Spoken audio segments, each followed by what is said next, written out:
മറ്റൊരാൾക്ക് വേണ്ടി, സ്നേഹിതന് വേണ്ടി ജീവൻ കൊടുക്കാൻ തയ്യാറാകുന്ന ഒരു ജീവൻ. ഇത് നമുക്ക് പറ്റില്ല. അപ്പൊ അതിനാണ് സത്യം. അപ്പൊ സത്യം പറഞ്ഞാൽ ഈശോ വിശുദ്ധ കുർബാന നമുക്ക് എന്തിനാ തരുന്നേ? ഈശോയെ പോലെയാവാൻ. അന്നേരമാണ് നമ്മൾ കുർബാന കഴിഞ്ഞിട്ട് മൃഗങ്ങളെക്കാളും ഗതികെട്ട വിധത്തിൽ പെരുമാറും. മൃഗങ്ങൾ വല്ലതും കേട്ടാൽ നമ്മളെ ഓടിച്ചിട്ടടിക്കും. കാരണം അവർ പോലും അത്രയും പെരുമാറാത്ത വിധത്തിൽ നമ്മൾ കുർബാന കഴിഞ്ഞ്. മനസ്സിലാവുന്നുണ്ടോ?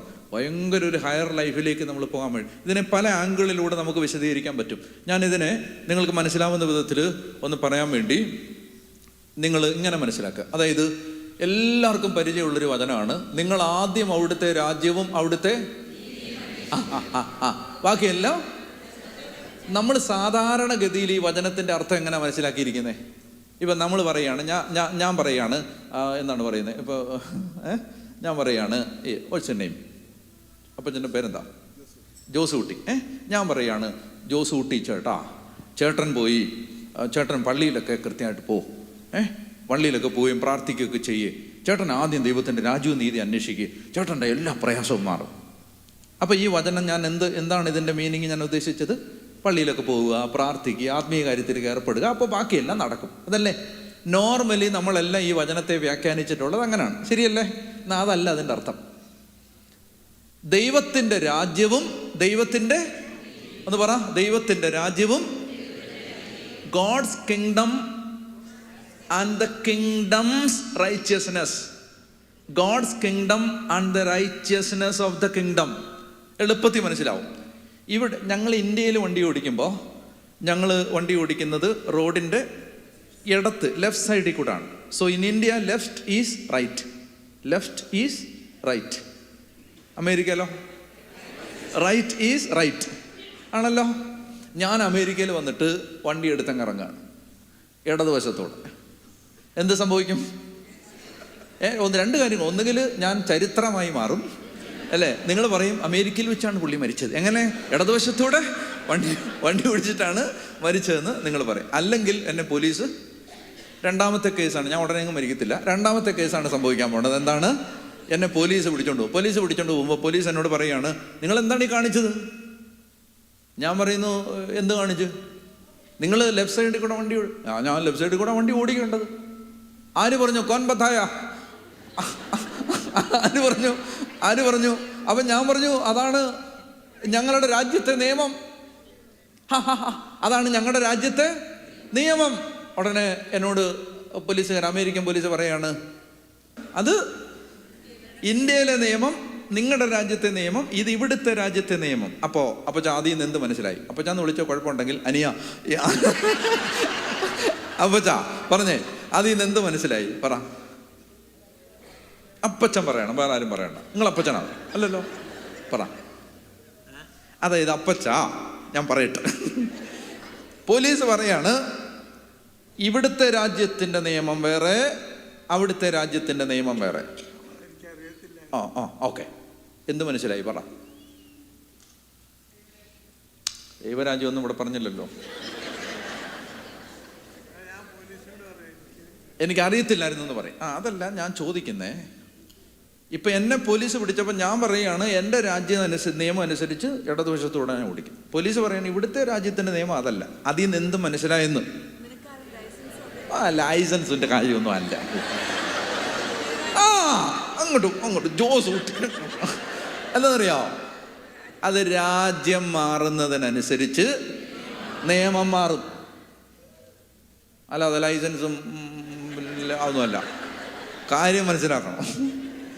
എന്തിനാണ് ഞാൻ ഈ ഉദാഹരണം എല്ലാം പറയുന്നത്? നിങ്ങൾക്ക് മനസ്സിലാക്കാൻ വേണ്ടിയിട്ടാണ്. നിങ്ങൾ അന്നേരം വേറെ അന്നുണ്ടാക്കാം. ശരി, രാജ്യം മാറുന്നതനുസരിച്ച് നിയമം മാറും. മനസ്സിലായോ? അപ്പം നമ്മുടെ ഈ ലോകരാജ്യത്തിൻ്റെ നിയമം അനുസരിച്ച് ഇപ്പം ഞാൻ നിന്നെ തല്ലിയാൽ ഒന്നീ നീ എന്നെ തിരിച്ചു തല്ലും, അല്ലെ നീ കേസ് കൊടുക്കും. ശരിയല്ലേ? ലോകരാജ്യത്തിൻ്റെ നിയമം. ഒന്നുകിൽ നീ എന്നെ തിരിച്ചു തല്ലും ആരോഗ്യം ഉണ്ടെങ്കിൽ, ഇല്ലെങ്കിൽ നീ അതിൻ്റെ നിയമപരമായ നടപടി സ്വീകരിക്കും. ഇതാണല്ലോ ഇത് ചെയ്തതിൻ്റെ. നീ എന്നെ തിരിച്ചടിച്ചതിൻ്റെ പേരിലോ നീ കേസ് കൊടുത്തതിൻ്റെ പേരിലോ ഈ ലോകരാജ്യത്തിന് ആരെങ്കിലും നിന്നെ കുറ്റം പറയുമോ? നന്നായിപ്പോയി എന്നല്ലേ പറയൂ. അയാൾക്ക് 2 അടിയുടെ പുറത്ത് നന്നായിപ്പോയി എന്ന് പറയും. അങ്ങനല്ലേ പറയൂ? അങ്ങനെ പറയും. എന്നാൽ ദൈവരാജ്യത്തിൻ്റെ നിയമം അനുസരിച്ചോ, ഒരു കരണത്തടിക്കുന്നവന്. അപ്പൊ കണ്ടോ, രാജ്യം മാറിയത് അനുസരിച്ച് നിയമം മാറി. കണ്ടോ അതാണ് ഈശോ പറഞ്ഞത്, ദൈവരാജ്യവും ആ രാജ്യത്തിൻ്റെ നീതിയും അഥവാ നിയമവും. ഇവിടെ കിട്ടിയോ? ഈശോ പറയാണ്, നിങ്ങൾ ദൈവത്തിൻ്റെ രാജ്യത്തിൻ്റെ നീതി, ദൈവത്തിൻ്റെ രാജ്യത്തിൻ്റെ നിയമങ്ങൾ അന്വേഷിച്ചാൽ നിങ്ങൾക്ക് വേണ്ടതെല്ലാം ഞാൻ തരാം. പള്ളി പോകുന്ന കാര്യമല്ലേ പറയണേ? പറഞ്ഞു മനസ്സിലായോ? അതായത് ദൈവരാജ്യത്തിൻ്റെ നിയമങ്ങൾ നിങ്ങളൊന്ന് പാലിക്കാൻ നോക്ക്, നിങ്ങൾക്ക് വേണ്ടതെല്ലാം ഞാൻ തരാമെന്ന്. ഞാൻ ഒത്തിരി തവണ പറഞ്ഞിട്ടുള്ളതാണ്, എങ്കിലും ഈ സന്ദർഭത്തിൽ അത് നല്ലതായതുകൊണ്ട് ഞാൻ പറയുകയാണ്. ഞാൻ 2016 കോളേജിൽ നിന്ന് പോരുന്നു. എന്നിട്ട് ഞാൻ ധ്യാനകേന്ദ്രമൊക്കെ തുടങ്ങാനുമൊക്കെ ആയിട്ട് ഇങ്ങനെ പ്രാർത്ഥിച്ചൊരു സ്ഥലത്ത് ഇങ്ങനെ ഇരിക്കുമ്പോൾ എനിക്ക് ഇന്ത്യയിൽ നല്ല സാമാന്യം വിലയുള്ളൊരു കാറുണ്ടായിരുന്നു കോളേജിൽ പഠിപ്പിച്ചുകൊണ്ടിരുന്നപ്പോൾ. അപ്പം ഞാൻ ആ കാറ് വിറ്റിട്ട് എൻ്റെ കയ്യിൽ കുറച്ച് പണം, അന്നത്തെ സമയത്ത് ഒരു 5 ലക്ഷം രൂപ എൻ്റെ കയ്യിൽ ഞാൻ ക്യാഷായിട്ട് എടുത്ത് വെച്ചിരിക്കുകയാണ്. എന്തിനാണെന്നറിയാം? ഈ ധ്യാനകേന്ദ്രത്തിൻ്റെ പണികളൊക്കെ തുടങ്ങണം. അങ്ങനെ ഇരിക്കുമ്പോൾ എൻ്റെ ഒരു സ്നേഹിതൻ എന്നെ വിളിച്ചിട്ട് എന്നോട് പറഞ്ഞു, ഡാനിലച്ചാ, അച്ഛൻ്റെ കയ്യിൽ കാണത്തില്ലെന്നറിയാം, എവിടുന്നെങ്കിലും കടം വാങ്ങിച്ച് ഒരു 2 ലക്ഷം രൂപ തരാമെന്ന് ചോദിച്ചു. ഞാൻ വണ്ടി വിറ്റ കാര്യം അദ്ദേഹം അറിഞ്ഞിട്ട് വിളിക്കുന്നതല്ല. അപ്പോൾ ഞാൻ സ്നേഹിതനായതുകൊണ്ട് എന്നോട് ചോദിക്കുകയാണ്, അച്ഛാ എന്നെ ഒന്ന് സഹായിക്കാവോ, ബാങ്കിൽ ഒരു ജപ്തി വന്നു, എന്നെ ഒന്ന് ഹെൽപ്പ് ചെയ്യാമോ എന്ന് ചോദിച്ചിട്ട്. അപ്പോൾ ഞാൻ പറഞ്ഞു, തീർച്ചയായിട്ടും ഹെൽപ്പ് ചെയ്യാം. ഞാൻ എൻ്റെ നിന്നാണ് കൊടുക്കുന്നതെന്ന് പറയാതെ ഞാൻ പറഞ്ഞു, തീർച്ചയായിട്ടും ഞാൻ ഹെൽപ്പ് ചെയ്യാം, ഞാൻ സംഘടിപ്പിച്ച് തരാം എന്ന് പറഞ്ഞിട്ട് 2 ലക്ഷം. അപ്പം ഞാൻ കർത്താവിനോട് ചോദിച്ചു. എനിക്ക് അന്നൊക്കെ ഇന്നത്തെക്കാളും കൂടുതൽ ചോദിക്കുന്ന ശീലം ഉണ്ടായിരുന്നു. അപ്പോൾ അന്ന് ഞാൻ കർത്താവിനടുത്ത് ചോദിച്ചു, കർത്താവേ ഞാൻ കൊടുക്കട്ടെ? അപ്പോൾ കർത്താവ് എനിക്ക് ഭയങ്കര ധൈര്യം തന്നു കൊടുക്കാൻ, നമുക്കൊരു മനസ്സ് തന്നു അവൻ കൊടുക്കാൻ. അപ്പം ഞാൻ പറഞ്ഞു 2 ലക്ഷം കൊടുക്കാമെന്ന് ഇങ്ങനെ തീരുമാനിച്ചു. അപ്പോൾ അയാൾ എന്നോട് പറഞ്ഞു, ഒരു 2 ആഴ്ചത്തിന് മതി കേട്ടോ, അതിനുള്ളിൽ ഞാൻ തിരിച്ചു തരാമെന്ന് പറഞ്ഞു. അപ്പം ഞാൻ അയാളോട് ഇങ്ങനെ ചിന്തിച്ചു, എൻ്റെ കയ്യിൽ 5 ലക്ഷം ഇരിക്കുകയാണ്, ഈ ധ്യാനകേന്ദ്രത്തിൻ്റെ പണിയൊക്കെ തുടങ്ങാൻ ഇനി ഒരു 2 മാസം കൂടെ ഒക്കെ കഴിയും, അപ്പോൾ വെറുതെ ഇതിരിക്കുകയാണ്. അപ്പം ഞാൻ ചോദിച്ചു, എടാ നിനക്ക് ശരിക്കും എത്രയാണ് വേണ്ടേ? അപ്പോൾ അയാൾ പറഞ്ഞു, അച്ഛാ എനിക്ക് 5 വേണ്ടത്, പിന്നെ ഞാൻ അച്ഛൻ്റെ കയ്യിൽ കാണത്തില്ലെന്ന് അറിയാവുന്നതുകൊണ്ട് ഞാൻ 2 ചോദിച്ചെന്നേ ഉള്ളൂ എന്ന് പറഞ്ഞു. ഞാൻ പറഞ്ഞില്ല, 5 ഉണ്ട് എൻ്റെ കയ്യിൽ, നീ എപ്പോൾ തിരിച്ചു തരും? 2 ആഴ്ച. ഞാൻ പറഞ്ഞു, 2 ആഴ്ച കൊണ്ട് തരുമല്ലോ അല്ലേ? അപ്പോൾ അയാൾ എൻ്റെ അടുത്ത് പറഞ്ഞു, ആ 2 ആഴ്ച കൊണ്ട് തരാച്ചാന്ന് പറഞ്ഞു. ഇനി നിങ്ങൾ കേട്ടോണം, നമ്മൾ ധ്യാനകേന്ദ്രത്തിൻ്റെ കാര്യങ്ങളുമായിട്ട് മുന്നോട്ടിറങ്ങുമ്പോൾ അന്ന് എൻ്റെ ഒരു സ്നേഹിതനായിരുന്ന ഒരു അച്ഛൻ, ഒരു മുതിർന്ന വൈദികൻ എന്നെ ആവുന്നത് പോലെല്ലാം പിന്തിരിപ്പിക്കാൻ ശ്രമിച്ചു. എന്താ? കോളേജിൽ നിന്ന് പോവരുത്, കോളേജ് പഠിപ്പിച്ചുകൊണ്ട് നിനക്ക് സുവിശേഷം പ്രസംഗിക്കാം, നിന്നെക്കാളും വലിയ കൊടി കിട്ടിയ അച്ഛന്മാർ കോളേജിൽ പഠിപ്പിച്ചുകൊണ്ട് സുവിശേഷം പ്രസംഗിച്ചിട്ടുണ്ട്, ഡാനിയേലേ നീ മണ്ടത്തരം കാണിക്കരുത്, കിട്ടിയ ജോലി കളയരുത് എന്നൊക്കെ പറഞ്ഞ് എന്നെ ഒത്തിരി പിന്തിരിപ്പിച്ചു. ഞാനതൊന്നും കേൾക്കാതിരിക്കുമ്പോൾ അവസാനം ഒരു പ്രാക്ക് പോലെ പുള്ളി എന്നോട് പറഞ്ഞു, 40 വയസ്സ് കഴിയുമ്പോൾ നീ ദുഃഖിക്കൂടാന്ന് പറഞ്ഞു. ഇനി ഒരു 7 കൊല്ലം കൂടെ ഉണ്ട് 40 ആവാൻ. സിസ്റ്റർമാർക്ക് എന്നോട് ഇത്രയും വൈരാഗ്യം ഉണ്ടെന്ന് ഞാൻ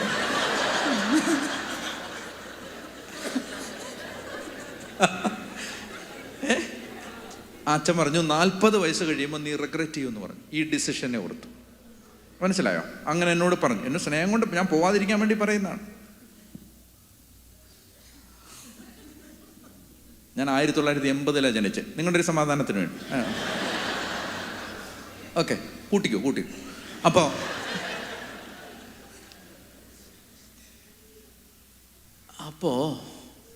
എനിക്ക് ഭയങ്കര ഒരു വിഷമം വന്നു. ഒന്നാമത് ഞാൻ നല്ല സ്നേഹിക്കുന്ന ഒരാളാണ് എന്നോട് ഇത് പറഞ്ഞേക്കുന്നത്. അപ്പോൾ എനിക്ക് നല്ല വിഷമം വന്നപ്പോൾ ഞാൻ കർത്താവിൻ്റെ അടുത്ത് പോയി കുറേ നേരം ഇരുന്നു. കർത്താവേ, അച്ഛൻ ഇങ്ങനെ പറയുകയാണ് 40 വയസ്സ് കഴിയുമ്പോൾ ദുഃഖിക്കുമെന്ന്. കർത്താവേ, ഞാൻ ദുഃഖിക്കുമോ 40 വയസ്സ് കഴിയുമ്പോൾ? അപ്പോൾ അന്ന് എനിക്ക് കർത്താവ് എന്നോട് സംസാരിച്ചു. എൻ്റെ ഉള്ളിൽ എനിക്ക് ഭയങ്കര ഒരു ബോധ്യം തന്ന് ദൈവം എന്നോട് പറഞ്ഞു, നീ ഒന്നും പേടിക്കണ്ടടാ, നിന്നെ ഞാൻ കൈവെള്ളയിലെടുത്ത് കൊണ്ട് നടന്നോളാം. എനിക്ക് ദൈവം ഭയങ്കര ഉറപ്പ് തന്നു. പക്ഷേ അന്ന് കർത്താവ് എന്നോട് പറഞ്ഞു, നീ ഒന്നും പേടിക്കണ്ട, നിന്നെ ഞാൻ നല്ലപോലെ നിന്നെ ഞാൻ നോക്കിക്കോളാം, നീ പേടിക്കാൻ വേണ്ട, ധൈര്യമായിട്ട് പൊക്കോ 2-3 കാര്യങ്ങൾ ശ്രദ്ധിക്കണം. 1, കടം വാങ്ങരുത്. 2, ബാങ്ക് ലോൺ എടുക്കരുത്. 3, ആരോടും പണം ചോദിക്കരുത്. നമ്മൾ തീർന്നു കിട്ടിയില്ലേ? നമ്മുടെ ഇടപാട് കഴിഞ്ഞിൻ്റെ സിസ്റ്ററെ. നമ്മൾ സർവൈവ് ചെയ്യുന്നത് എങ്ങനെയാ? ഒന്നുകിൽ ഒരു ലോൺ എടുക്കും, അല്ലെങ്കിൽ വല്ലവരുടെ നിന്ന്, അടുപ്പമുള്ളവരുടെ നിന്ന് കടം വാങ്ങിക്കും, അല്ലെങ്കിൽ ആരോടെങ്കിലും ചോദിക്കും, ഒന്ന് ഹെൽപ്പ് ചെയ്യാവോ? എൻ്റെ ഈ 3 വഴിയും ദൈവം അടച്ചു. എന്നോട് ദൈവം പറയുകയാണ്, ഞാൻ നിന്നെ നല്ലതുപോലെ നോക്കിക്കൊള്ളാം, നീ പേടിക്കണ്ട. കടം വാങ്ങരുത്, ലോൺ എടുക്കരുത്, ചോദിക്കരുത്. എനിക്ക് ഭയങ്കര ആവേശമായിരുന്നു അന്ന്. അതുകൊണ്ട് ഞാൻ പറഞ്ഞു, കർത്താവേ, നിന്നോട് ഞാൻ വാക്ക് പറയുന്നു, ഞാൻ കടം വാങ്ങില്ല, ഞാൻ ലോൺ എടുക്കില്ല, ഞാൻ ചോദിക്കത്തില്ല. അപ്പോൾ ഞാൻ പിതാവിനെ കാണാൻ പോയി. ഞങ്ങളുടെ ബിഷപ്പ് പിതാവിനോട് പറഞ്ഞു, അച്ഛാ, സ്ഥലം ഞാൻ തരാം, നല്ല കണ്ണായ സ്ഥലമാണ് ഞാൻ തരാൻ പോണത്, പക്ഷേ പൈസ ചോദിച്ചുകൊണ്ട് ഇങ്ങോട്ട് വരരുത്. പിതാവ് പറയാണ് എന്നോട്, കാരണം സ്ഥലം തന്നില്ലേ. അപ്പം അച്ഛന്മാർക്ക് സാലറി കൊടുക്കാൻ തന്നെ ഞാൻ ബുദ്ധിമുട്ട് കാണും. അതുകൊണ്ട് അച്ഛൻ കാശ് ചോദിച്ചിട്ട് ഇങ്ങോട്ട്. അപ്പോൾ എനിക്ക് ഭയങ്കര കോൺഫിഡൻസ് ആണ്.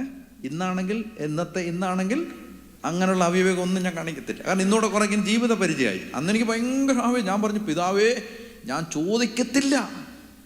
ഇനി നമ്മൾ മനുഷ്യരല്ലേ, ഇനി എങ്ങാണ്ട് ഞാൻ ചോദിച്ചാൽ പോലും എനിക്ക് തരരുത്. അങ്ങനെയൊക്കെ പറയേണ്ട വല്ല കാര്യമുണ്ടോ? ഇതാണ് ആവേശം. ചോദിച്ചാൽ പോലും തരരുത്. അങ്ങനെ പ്രാക്ടിക്കലി സ്പീക്കിംഗ് എൻ്റെ മുമ്പിൽ എല്ലാ മാനുഷിക വഴികളും അടഞ്ഞു. എനിക്കപ്പോഴും ഒരു സമാധാനമുണ്ട്, എൻ്റെ കയ്യിൽ 5 ലക്ഷം രൂപയുണ്ട്.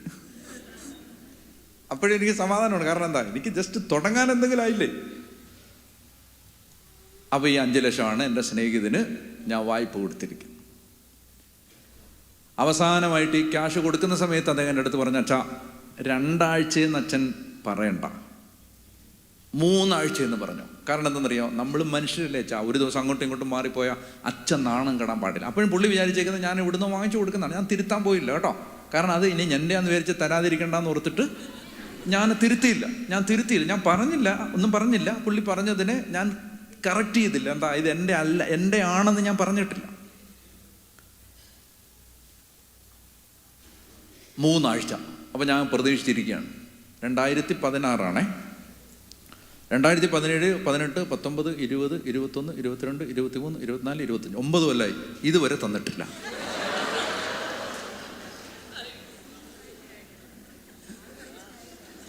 അല്ല, പുള്ളി മനഃപൂർവ്വം തരാത്തതല്ല, പുള്ളിക്ക് തരാനുള്ള പാങ്ങില്ല, തരാനുള്ള നിവൃത്തിയില്ല. പുള്ളി കടമായിപ്പോയി. ഇപ്പോഴെങ്ങനെയാണെന്ന് എനിക്ക് അറിഞ്ഞുകൂടാ. ഇപ്പോൾ ഒത്തിരി നാളായി കോണ്ടാക്ട് ചെയ്തിട്ട്.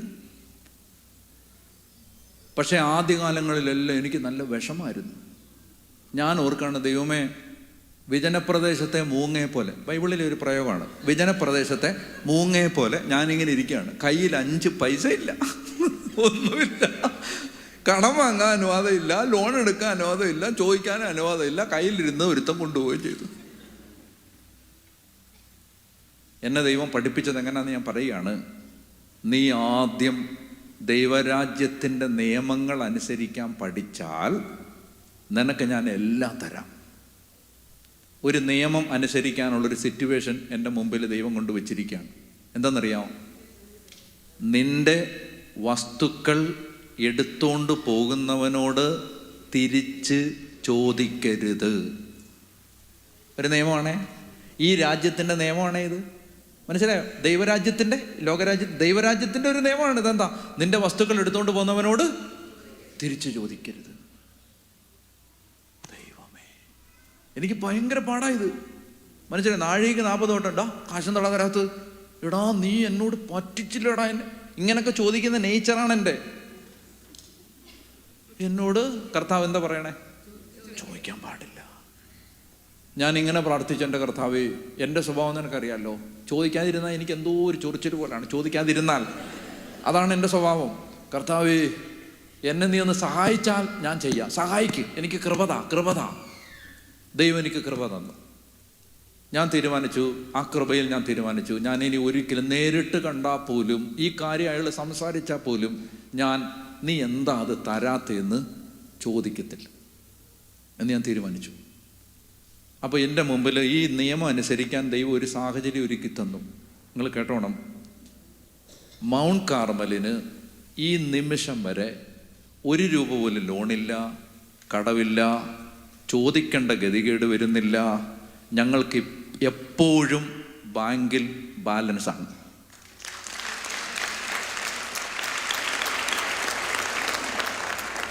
നിങ്ങൾക്ക് മനസ്സിലാവുന്നുണ്ടോ? ഇപ്പം ഇത് കേൾക്കുമ്പോൾ നിങ്ങൾ വല്ലവരും തരാനിരുന്നവർ പോലും തരത്തില്ല അല്ലേ? അതല്ലേ? ആ സീരിയസ് ആയിട്ട് ഞാൻ പറയാണ്. അതുകൊണ്ടാണ് ഞാൻ പറയണേ, മനസ്സിലായോ? അതായത് എൻ്റെ പ്രസംഗം കേട്ടിട്ട് ഇയാൾക്ക് ഗതികേട് വല്ലതും ആണോ എന്ന് ചിന്തിച്ച് പോലും നിങ്ങൾ എനിക്ക് തരാൻ പാടില്ല. കാരണം എന്നെ നോക്കാൻ എൻ്റെ ദൈവത്തിന് അറിയാം. പറഞ്ഞ ഹല്ലേലൂയ. മനസ്സിലാവുന്നുണ്ടോ? ഇൻഡയറക്റ്റ് ആയിട്ട് പോലും നിങ്ങൾക്ക് തോന്നില്ല ഇയാൾ പാവപ്പെട്ടോ ഗതികേടുകാരനാണ്, പോകുമ്പോൾ ഒരു $100 കൊടുത്തേക്ക് എന്ന് പോലും നിങ്ങൾക്ക് തോന്നാൻ പാടില്ല. എന്താ കാര്യം എന്നറിയാമോ? എൻ്റെ ദൈവത്തിന് എന്നെ നോക്കാൻ അറിയാം. ഏതാ? പൈസ തരുമോ? 5 പൈസ തന്നിട്ടില്ലെന്ന് പരിചയമുണ്ടോ? ഒന്ന് വിളിച്ച് പറയണേ. പേരെന്താ ചേച്ചിയുടെ? കിളിമീസ് തരുവേന് പൈസ തരുമെന്ന്. അല്ല ഒന്ന് സ്ഥലം തന്ന് അതെ, ഒന്ന് പറയണേ, ഇത്തിരി കാശ് എനിക്ക് തരാൻ. ചേച്ചിയുടെ പേരെന്താ? ലാലി. തിരുമേനിക്ക് പൈസ കൊടുക്കുന്ന ആളാണോ? അല്ല, ഒന്നും കൊടുത്തിട്ടില്ലല്ലേ? ഓക്കെ ഓക്കെ ചുമ്മാ നേരം പോക്കട്ടെ, കണ്ട ഞാൻ ചുമ്മാ പറയുന്നത്. Okay, listen. അപ്പോൾ കേട്ടോണം നിങ്ങൾ, അതായത് ദൈവരാജ്യത്തിൻ്റെ നിയമം ഞാൻ എന്തിനെന്ന് പറഞ്ഞെന്നറിയാം? ശ്രദ്ധിച്ച് കേൾക്കുക. ദൈവരാജ്യത്തിൻ്റെ നിയമം ലോകരാജ്യത്തിൻ്റെ നിയമമല്ല. ഇനി എന്നെ സൂക്ഷിച്ച് ശ്രദ്ധിച്ച് കേട്ടില്ലെങ്കിൽ ഒന്നും മനസ്സിലാവാൻ പോകുന്നില്ല. ശ്രദ്ധിക്കുക. അപ്പോൾ ദൈവത്തിൻ്റെ പുത്രനായ, ലിസൺ കെയർഫുള്ളി, ദൈവപുത്രനായ യേശുവിൽ വിശ്വസിച്ചത് വഴി നമ്മുടെ മോറൽ സ്റ്റാൻഡേർഡ്, നമ്മുടെ ധാർമ്മിക നിലവാരം, അല്ലെങ്കിൽ ഈ വാക്ക് ശ്രദ്ധിക്കുക, സ്റ്റാൻഡേർഡ് ഓഫ് റൈറ്റ്യസ്നെസ്, ദൈവം ലോകരാജ്യത്തിൻ്റെ സ്റ്റാൻഡേർഡിൽ നിന്ന് ദൈവരാജ്യത്തിൻ്റെ സ്റ്റാൻഡേർഡിലേക്ക് ഉയർത്തിയിട്ടുണ്ട്. The bar has been raised. നേരത്തെ നമുക്ക് നല്ലവരാവാൻ ഇത്രയും പൊക്കത്തിൽ ചാടിയാൽ മതിയായിരുന്നു. ഇപ്പം നമുക്ക് ദൈവരാജ്യത്തിൻ്റെ സ്റ്റാൻഡേർഡ് അനുസരിച്ച് നല്ലവരാവണമെങ്കിൽ ഈ പൊക്കത്തിൽ ചാടണം. മനസ്സിലാവുന്ന ഞാൻ പറയുന്നത്? അതുകൊണ്ടാണ് ഈശോ പറഞ്ഞത്, നിങ്ങളുടെ നീതി നിയമജ്ഞരുടെയും ഫരിസേയരുടെയും നീതിയെ അതിന് മേളിപ്പോന്നില്ല, അതിശയിക്കുന്നില്ലെങ്കിൽ നിങ്ങൾ ദൈവരാജ്യത്തിൽ കയറത്തില്ലെന്ന്. പിടിയിട്ടുന്നോ? ദൈവരാജ്യത്തിൻ്റെ സ്റ്റാൻഡേർഡ് വളരെ ഉയർന്ന സ്റ്റാൻഡേർഡാണ്. ആ സ്റ്റാൻഡേർഡ് അനുസരിച്ച് ഞാൻ ചേച്ചിയെ അടിച്ചാൽ എന്നെ തിരിച്ചടിക്കാൻ ചേച്ചിക്ക് അവകാശമില്ല. മറിച്ച് ഇപ്പുറത്തെ കവളൂടെ കാണിച്ചു കൊടുത്തോണം. ഞാൻ ചേച്ചിയുടെ ഈ കണ്ണാടി എടുത്താൽ എനിക്കിതിൻ്റെ കവറൂടെ തരണം. മനസ്സിലായോ?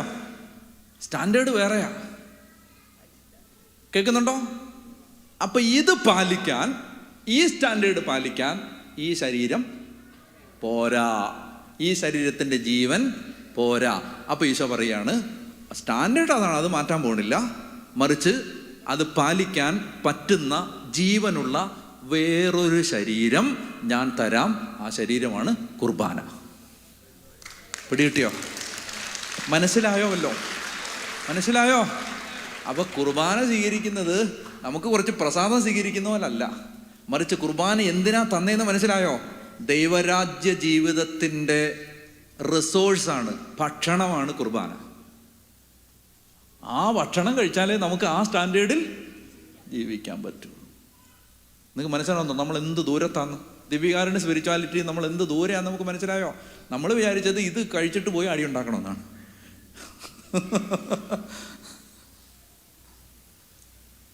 ക്ലിയർ ആവുന്നോ? യെസ്.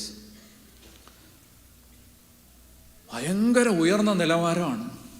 കർത്താവ് നമുക്ക് തന്നിരിക്കുന്നു. ഭയങ്കര ഞാൻ വേറെ 1-2 ഉദാഹരണം കൂടെ പറയാം. നമ്മളെ എന്തെന്നറിയോ, നമുക്കെല്ലാം ഒരു ധാരണയുണ്ട് നമ്മൾ നല്ലവരാന്ന്, നമ്മൾ ഭയങ്കര നല്ലവരാന്ന്.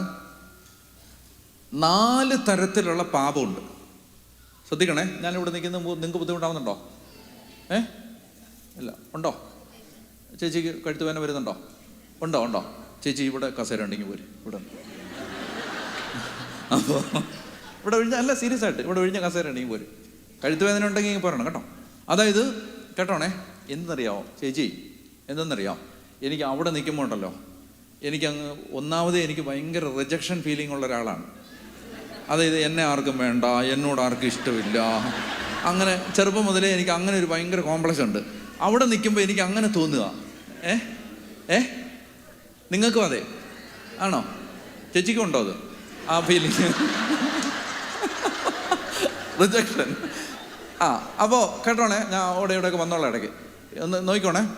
അതായത് 4 തരത്തിലുള്ള പാപമുണ്ട്. ഒന്ന് പ്രവൃത്തിയിലുള്ള പാപം, സിൻ ഇൻ ആക്ഷൻ. പ്രവൃത്തിയിലുള്ള പാപം അതെന്തൊക്കെയാ? ഇപ്പം ഞാൻ മാത്യുവിനെ ഇടിച്ചു, അല്ലെ നുള്ളി, അല്ലെ ചീത്ത വിളിച്ചു, ഇതൊക്കെ പ്രവൃത്തിയിലുള്ള പാപം. ഇനി പ്രവൃത്തി പാപം ചെയ്തില്ല, പിന്നെന്താ? മനസ്സിൽ പാപം ചെയ്തു. ഇവിടെ ഇരുന്നോട് ചേച്ചി ചിന്തിച്ചു, ആ കോന്തൻ എന്തിനാ അവിടെ പോയി നിൽക്കുന്നത്? Praise the Lord. എനിക്ക് ഭയങ്കര ദർശനവരാണ് ചേച്ചി. കേട്ട് ഏതാ? എന്നെ തൊടാനാണോ ചേച്ചി വന്നേ? അയ്യോ, എന്നെ തൊടാനല്ലേ ചേച്ചി വന്നേ? Praise the Lord. അല്ല, ഒരു ധ്യാനത്തിന് ഒരാളെ മാത്രമേ തൊടത്തുള്ളൂ കേട്ടോ. കേട്ടോണേ, ചേച്ചി ഇങ്ങനെ വിടുന്നതുകൊണ്ട് ചിന്തിക്കുകയാണ്, അയാൾ എന്തിനാണ് അവിടെ പോയി? ഒന്നാമത് എനിക്ക് പെടൽ വേദനയാണ്, അയാൾ അവിടെ പോയി നിന്നിട്ട് ഞാൻ ഇങ്ങനെ നോക്കിയിരിക്കണം എന്ന് മനസ്സിൽ ചിന്തിച്ചു. അത് മനസ്സിലുള്ള പാപം. ചിന്തിച്ചെന്നല്ല, ഞാൻ ചുമ്മാ ഉദാഹരണം പറയാം. സിസ്റ്ററാണ് അങ്ങനെ ചിന്തിച്ച്, ചേച്ചി അങ്ങനെ ചിന്തിച്ചില്ല. അപ്പോൾ ഓക്കെ, അപ്പോൾ മനസ്സിലുള്ള പാപം. 3-ാമത്തേത് അവയവങ്ങളിലുള്ള പാപം. അതെന്താണെന്നറിയാമോ? ഇപ്പം ഞാൻ നേരത്തെ പറഞ്ഞില്ല, അവയവങ്ങളുടെ പാപം എന്ന് പറഞ്ഞാൽ, ഇപ്പോൾ സിസ്റ്റർ എന്നെ കുറേ തെറി പറഞ്ഞു, ഞാനത് അറിഞ്ഞു. എന്നിട്ട് ഞാൻ വന്നിട്ട്, ഞാനൊരു അച്ഛനല്ലേ, സുവിശേഷകനല്ലേ, മാന്യമായിട്ടൊക്കെ പെരുമാറണം എന്നൊക്കെ ഓർത്തിട്ട് ഞാൻ സിസ്റ്ററിനോട് കുറച്ചൊക്കെ സ്നേഹമായിട്ട് സംസാരിച്ചിട്ട് കുറച്ചു നേരം കഴിയുമ്പോൾ എൻ്റെ മുഖം പതുക്കെ മാറും. മനസ്സിലായോ? ഇനി സിസ്റ്ററിന് എന്തെങ്കിലും ഒരു ആപത്തുണ്ടായെന്ന് കേട്ടാൽ ഞാൻ ചിന്തിക്കുന്നില്ലൊന്നും, പക്ഷെ എന്താണെന്നറിഞ്ഞൂടാ, ഉള്ളിൽ ഭയങ്കര ഒരു സന്തോഷം. അല്ലേ? നമ്മൾ ചിന്തിച്ചതല്ല, അത് എവിടുന്നോ ഒരു സന്തോഷം വരികയാണ് അത് കേൾക്കുമ്പോൾ. ശരിയല്ലേ? അത് എൻ്റെ ഉള്ളിൽ നടക്കുന്നതൊക്കെ അച്ഛൻ എങ്ങനെ അറിഞ്ഞെന്നാണ് വിളി. അപ്പോൾ ഇങ്ങോട്ട് നോക്കണേ, ഇതാണ് അവയവങ്ങളിലുള്ള പാപം. ഈ ഫ്ലഷിൽ തന്നെ പാപമുണ്ട്. നമ്മൾ ആലോചിച്ചിട്ടാണോ ദേഷ്യപ്പെടുന്നത്? ഒരു 10 മിനിറ്റ് ഫ്രീ ഉണ്ട് എന്നാൽ ദേഷ്യപ്പെട്ട് കളയാം, അങ്ങനെയാണോ? അല്ല, ഇത് തന്നെ വരികയാണ്. ചിന്തിച്ചിട്ടാണോ ഇവനിട്ട് 1-2 പറഞ്ഞേക്കാം എന്ന്? പലപ്പോഴും അങ്ങനല്ല. ഇറ്റ് ഹാപ്പൻസ് സ്പോണ്ടേനിയസ്ലി, ഇൻസ്റ്റന്റ് ആയിട്ട് വരികയാണ്, അല്ലേ? അപ്പോൾ ആ പാപം എവിടെ കിടക്കുന്ന പാപമാണ്? ഈ മനസ്സിലല്ലത്, അവയവങ്ങളിൽ in your organ, the members of the ബോഡിയിൽ പാപം കിടപ്പുണ്ട്. ഓരോ ദിവസവും ഓരോ മൂടാണ്, അല്ലേ? രാവിലെ എഴുന്നേൽക്കുമ്പോൾ ഒരു കാര്യമില്ല, ഭയങ്കര അരിശം തോന്നുകയാണ്, ഇതൊക്കെ പിടിച്ച് ഇളക്കാനോ തോന്നുന്നു. മനസ്സിലായോ? ഒരു കാര്യമില്ല, തോന്നുകയാണ്. ഇതെല്ലാം ഈ പാപമെല്ലാം എവിടെ കിടക്കുന്നു? ഇതെല്ലാം ശരീരത്തിൻ്റെ അവയവങ്ങളിൽ പാപം കിടപ്പുണ്ട്. 3-ാമത്തെ പാപം. ഇനി 4-ാമത് വേറൊരു പാപമുണ്ട്. എന്താണെന്നറിയാം? ആ പാപത്തിൻ്റെ പേരാണ് നമ്മുടെ നന്മ പ്രവർത്തികൾ. അതാണ് ഞാൻ പറയാൻ പോണത്. അതായത് നമ്മുടെ നന്മ പ്രവർത്തികൾ തന്നെ ഒരു പരിധി വരെ പാപമാണ്. എന്താ കാര്യം എന്നറിയാമോ? ഇപ്പോൾ റിബിൻ പള്ളിക്ക് ഒരു കൊടിമരം കൊടുത്തു. ഒരു നന്മ പ്രവൃത്തിയാണോ? അതെ. ഈ കൊടിമരം കാണുമ്പോഴെല്ലാം റിബിന് തോന്നുകയാണ്, ഞാൻ കൊടുത്ത.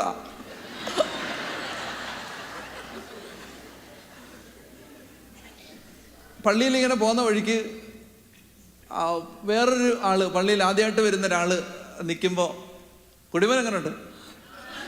അപ്പോൾ പുള്ളി പറയുന്നത് കൊടിമരം സാധാരണ കൊടിമരം അല്ല, ഒന്ന് സൂക്ഷിച്ച് ചോദിക്കുക, നല്ലതായിട്ടില്ലേ? നല്ലതായിട്ടുണ്ട്. കൊടുത്താ പ്രവൃത്തി നല്ലതാണോ? അതെ. പക്ഷെ ആ നന്മ പ്രവൃത്തിക്കകത്ത് എന്തുണ്ട്? ഒരു പ്രൈഡുണ്ട്. ഒരു പ്രൈഡ് മാത്രമല്ല, ഈ കൊടിമരം കൊടുത്ത എന്നോട് എന്നെ കണ്ടപ്പോൾ വികാരിയച്ഛൻ മൈൻഡ് ചെയ്യാതെ പോയെന്നൊന്ന് വിചാരിച്ചേ. കൊടിമരം കൊടുത്ത എന്നെ കണ്ടിട്ട് വികാരിയച്ഛൻ വലിയ മൈൻഡില്ലാതെ അങ്ങ് പോയി. വികാരിയച്ഛൻ മൈൻഡില്ലാതെ അങ്ങ് പോയി. അപ്പൊ കൊടുത്ത എൻ്റെ മൈൻഡിൽ എന്താ വരുന്നേ? നന്ദിയില്ലാത്തവന്മാർ. ലോകയിട്ട ഒരെണ്ണത്തിനും നന്ദിയില്ല. പണ്ടേ വല്യപ്പം പറഞ്ഞിട്ടുള്ളതാണ്, ലോകയിട്ട ഒരെണ്ണത്തെയും നമ്പരുത്. അത് അയാൾക്ക് എന്നെ കണ്ടിട്ടൊന്ന് ബഹുമാനിച്ചാൽ എന്നാ കുഴപ്പം? ഞാൻ കൊടിമരം കൊടുത്തതല്ലേ? ആണോ? അപ്പോൾ ഒന്ന് പ്രൈഡുണ്ട്, രണ്ട് പ്രതിഫലം ആഗ്രഹിക്കുന്നുണ്ട്. ഈ ചെയ്ത നന്മ പ്രവൃത്തിയെ പ്രതി പ്രതിഫലം. അതുകൊണ്ട് ഇങ്ങനെ പറയാറുണ്ട്, every good action is contaminated by pride or wish desire for reward. പ്രതിഫലത്തിന് വേണ്ടിയുള്ള ആഗ്രഹത്താലോ അഹങ്കാരത്താലോ എല്ലാ നല്ല പ്രവൃത്തികളും മലിനമാക്കപ്പെടുന്നുണ്ട്. മനസ്സിലാവുന്നുണ്ടോ? ഇത് പാവമാണ്.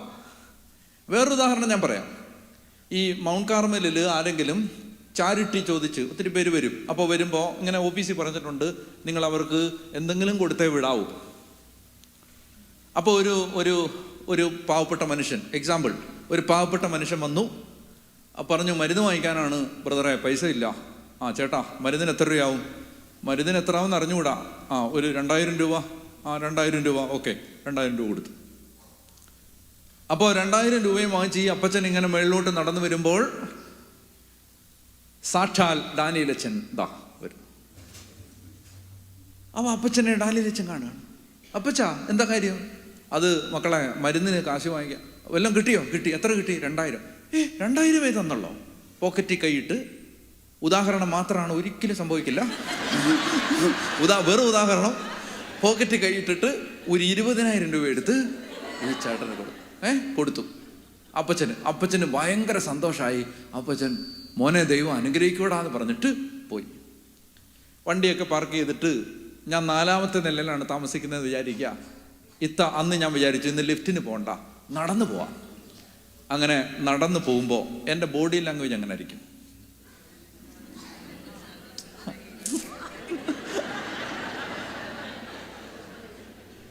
അതായത് ഞാൻ താഴെ തൊട്ടപ്പുറത്ത് പോയി ഒരുത്തൻ്റെ കഴുത്തറത്തിട്ടായിരിക്കും ചിലപ്പോൾ വരുന്നത്. ഇപ്പം ഒരുത്തൻ്റെ കഴുത്തറത്തിട്ടായിരിക്കും ഇപ്പോൾ വരുന്നത്. എന്നാലും ഈ 20,000 കൊടുത്തതിൻ്റെ പേരിൽ എനിക്കൊരു ഗമയുണ്ട്. ഞാൻ ജീവിതത്തിൽ ഒരു പാപവും ചെയ്തിട്ടില്ല എന്ന തരത്തിലെ ഒരു അഭിനയമുണ്ട് എനിക്ക് അന്നേരം. ഉണ്ടോ? ഞാൻ ഒരുത്തൻ്റെ വീട് കത്തിച്ച് ചാമ്പലാക്കിയിട്ടായിരിക്കും വന്നിരിക്കുന്നത്. എന്നാലും എനിക്ക് തോന്നുകയാണ് ഞാൻ ഒരു നല്ലവനാണ്. ആണോ? ഞാൻ കർത്താവിൻ്റെ അടുത്ത് ചെന്നു. കർത്താവേ, എന്നോട് നിനക്ക് ഇത്തിരി സന്തോഷമൊക്കെ തോന്നുന്നില്ലേ? ഇപ്പം ഞാൻ 20 ബാഗ്സ് കൊടുത്തിട്ട് വരികയാണ്. കർത്താവ് പറയും, നീ എന്നാ ഉണ്ടാക്കിയതെന്നാ പറഞ്ഞേ? ഞാൻ 20,000 കൊടുത്ത് കർത്താവേ. അതാണ്ട് അപ്പുറത്തെ ഈ സിസ്റ്ററൊക്കെ 1 രൂപ പോലും കൊടുക്കുന്ന ആളുകളല്ല. ഞാൻ 20,000 രൂപ കൊടുത്ത് കർത്താവേ എന്ന് ഞാൻ പറഞ്ഞാൽ, ലിസൺ കെയർഫുള്ളി എന്ന് ഞാൻ പറഞ്ഞാൽ കർത്താവിനോട് പറയും, നീ ചെയ്ത ഈ പ്രവൃത്തിയെക്കുറിച്ച് എനിക്ക് ഒരു മമതയില്ല. I have zero appreciation. അപ്പം ഞാൻ ചോദിക്കും, അതെന്നെ ഏർപ്പാടാ? 20,000 രൂപ കൊടുത്തല്ലേ കർത്താവേ? കർത്താവ് എന്നോട് പറയും, പോയ അപ്പച്ചൻ എത്ര വയസ്സ് പ്രായം ഉണ്ടായിരുന്നു?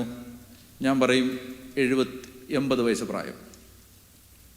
നിൻ്റെ അപ്പൻ എത്ര വയസ്സുണ്ട്? 80 വയസ്സ്. നിൻ്റെ അപ്പനെ ആരാ നോക്കുന്നത്? ഞാനാ നോക്കുന്നത്. എനിക്ക് നിന്നോട് അപ്രീസിയേഷൻ ഉണ്ടാകണമെങ്കിൽ നിൻ്റെ അപ്പനെ നോക്കുന്നത് പോലെ ആരുമില്ലാത്ത ഈ മനുഷ്യനെ അക്കമഡേഷൻ കൊടുത്ത് പരിചരിച്ച് നീ നോക്കിയാൽ നിൻ്റെ പ്രവൃത്തിക്ക് എൻ്റെ സ്റ്റാൻഡേർഡ് ഓഫ് റൈച്ചസ്നെസ് അനുസരിച്ച് വിലയുണ്ട്. ആരോ നിനക്ക് തന്ന 2 ലക്ഷത്തിൽ നിന്ന് 20,000 എടുത്ത് കൊടുത്തിട്ട് ഗമ കാണിച്ചുകൊണ്ട് വരികയാണ്. എനിക്ക് ആ 2 ലക്ഷം വല്ലൊരു വേറൊരുത്തം തന്നെ എൻ്റെ ഇപ്പുറത്തെ പോക്കറ്റിൽ കിടപ്പുണ്ട്. അതിൽ നിന്നാണ് ഞാൻ ഈ 20,000 എടുത്തു കൊടുത്തിരിക്കുന്നത്. നിങ്ങളൊരു കാര്യം മനസ്സിലാക്കണം, മൗണ്ട് കാർമലിൻ്റെ അക്കൗണ്ട് നോക്കിയാൽ ചാരിറ്റിയുടെ അക്കൗണ്ട് ഭയങ്കര ഹ്യൂജ് എമൗണ്ടാണ്. പക്ഷെ അപ്പോഴും ദൈവം എന്നെ നോക്കിയിട്ട് പറയും, എനിക്കതിനകത്ത് മമതയില്ല. കാര്യം എന്താ? നിൻ്റെ കാറ് വിറ്റ് നീ ഒരു കൊച്ചിൻ്റെ കല്യാണം നടത്തിയിട്ടില്ല, നിൻ്റെ മൊബൈൽ ഫോൺ വിറ്റ് ഒരാളുടെ ഫീസ് കൊടുത്തിട്ടില്ല, നിനക്ക് ചേതമുള്ള ഒരു ഉപകാരവും നീ ചെയ്തിട്ടില്ലടാ. വല്ലോരും തന്നതിനകത്തുനിന്ന് നീ കുറച്ചെടുത്ത് കൊടുത്തിട്ടുണ്ട്. നിങ്ങൾക്ക് മനസ്സിലാവുന്നുണ്ടോ? നമ്മൾ നല്ലതെന്ന് വിചാരിക്കുന്നതൊന്നും ഈ ദൈവരാജ്യത്തിൻ്റെ സ്റ്റാൻഡേർഡ് അനുസരിച്ച് നല്ലതല്ല. മനസ്സിലായെങ്കിൽ ഒന്ന് കൈയടിച്ചു.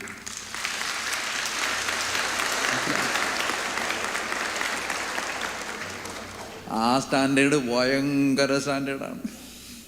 മനസ്സിലാവുന്നോ? ആ സ്റ്റാൻഡേർഡ് ജീവിക്കാൻ ബുദ്ധിമുട്ടാണോ? അല്ല. ആ സ്റ്റാൻഡേർഡ് ജീവിച്ചവർ ഈ സഭയിലുണ്ടോ? ഉണ്ട്. ആ സ്റ്റാൻഡേർഡ് ജീവിക്കാൻ ഒരു മദർ തെരേസയ്ക്കും ഒരു ഫ്രാൻസിസ് അസീസിക്കും ഒരു അന്തോണീസിനും ഒക്കെ സാധിച്ചത് ആ സ്റ്റാൻഡേർഡ് ജീവിക്കാൻ പറ്റുന്ന ഒരു ജീവൻ കുടികൊള്ളുന്ന ഒരു ശരീരം യേശുവിൽ നിന്ന് അവർ സ്വീകരിച്ചത് കൊണ്ടാണ്. അതുകൊണ്ടാണ് മറ്റൊരു മതത്തിലും ഒരു മദർ തെരേസ ഇല്ലാത്തത്, ഒരു ഫ്രാൻസിസ് അസീസി ഇല്ലാത്തത്, മഹാവിശുദ്ധരില്ലാത്ത. എന്തുകൊണ്ടെന്നറിയാം? അവർക്ക് ഈ ജീവൻ കിട്ടുന്ന റിസോഴ്സായ വിശുദ്ധ കുർബാന ഇല്ല. തനിത്തങ്കം വിശുദ്ധരെ പ്രൊഡ്യൂസ് ചെയ്തത് കുർബാനയുള്ള സഭയാണ്.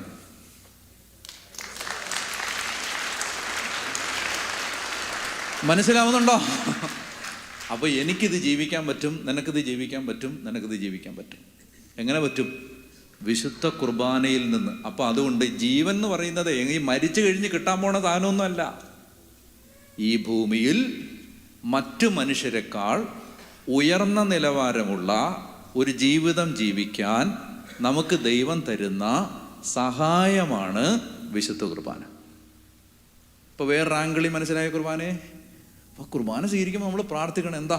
ഈശോയെ, എനിക്ക് കർത്താവിനെ പോലെ ആവാൻ എന്നെ സഹായിക്കണം. നമ്മൾ അമ്മായിയുടെ മോന് 500 രൂപ അയച്ചു കൊടുത്തതിൻ്റെയും അവർക്ക് അത് കൊടുത്തതിൻ്റെയും പേരിലൊക്കെയാണ് ഇപ്പോൾ വലിയ ഗമ പിടിച്ചിരിക്കുന്നത്.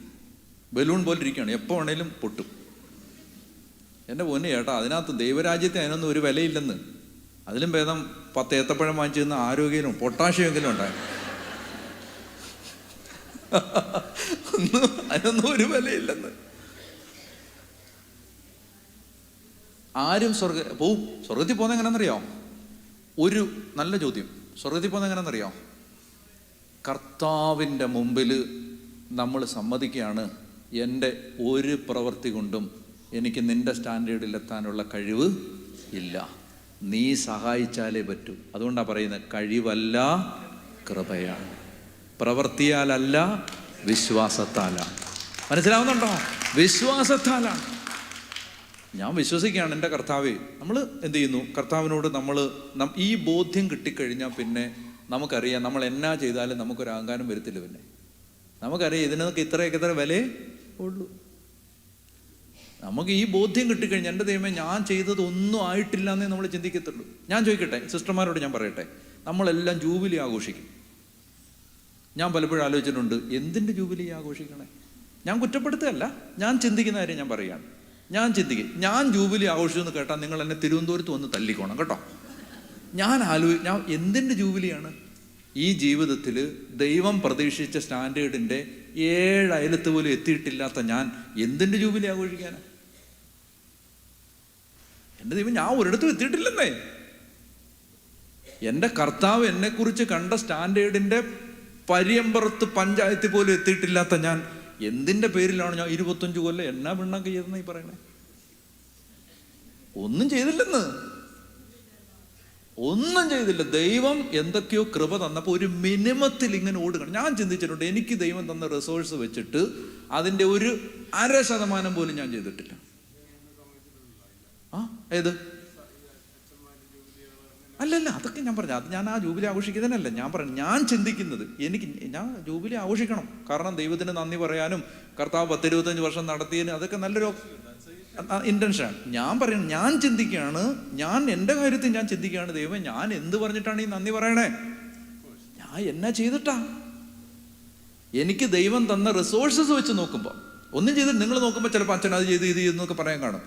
എനിക്ക് ദൈവം തന്ന ആരോഗ്യവും കഴിവും അറിവും റിസോഴ്സസും എല്ലാം വെച്ചിട്ട് ഞാനൊന്നും ചെയ്തിട്ടില്ലെന്നേ. ഞങ്ങളുടെ കാര്യം കഷ്ടമാണെന്ന് തോന്നുന്ന നിമിഷം മുതൽ ചേച്ചിയുടെ രക്ഷ ആരംഭിക്കും.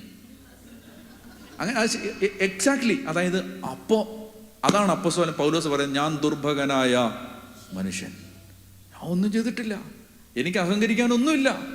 കാരണം എൻ്റെ സ്റ്റാൻഡേർഡ് ഭയങ്കര ഹൈ ആണ്. ഈ പരീക്ഷയ്ക്ക് ഞാൻ പൊട്ടി തോറ്റ് കിടക്കാണ് ഇവിടെ. ഉറക്കെ പറഞ്ഞേ ഹല്ലേലൂയാ, ഹല്ലേലൂയാ. എന്നാൽ ഈശോ പറയാണ്, മക്കളെ നീ വിഷമിക്കണ്ട, ഞാൻ സഹായിക്കാം, ഞാൻ സഹായിക്കാം, എൻ്റെ ശരീരം ഞാൻ നിനക്ക് തരാം. ഇതിന് നമ്മൾ കാണുന്നതിനപ്പുറത്തുള്ള വലിയ ദൂരവ്യാപകമായ അർത്ഥതലങ്ങളുണ്ട്. ക്ലിയർ? ഓക്കെ.